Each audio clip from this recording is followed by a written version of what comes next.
Ayan po mga kababayan. Ito na naman po ang ebidensya. 2 AM na po ngayon, June 1, Sabado. Ayan po ebidensya, Ayan na naman po ang prime water. Ayan ang ebidensya, wala pong tulo.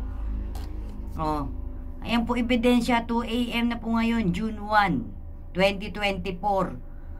Sabado. Ayan po ebidensya, asa na naman po ang tubig, prime water.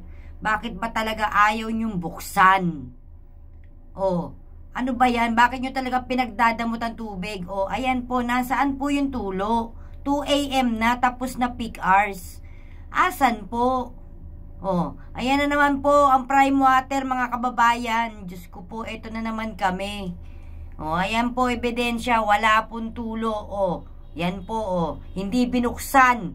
Hindi na naman nila binuksan yung tubig. Tadtad na ako sa kanila nakaka-text. Tingnan nyo, deadma. Hindi ho nila binuksan. Yan po ebidensya. Wala pong tulo yan, 2 AM ngayon, June 1. Yan po, yan ang ebidensya.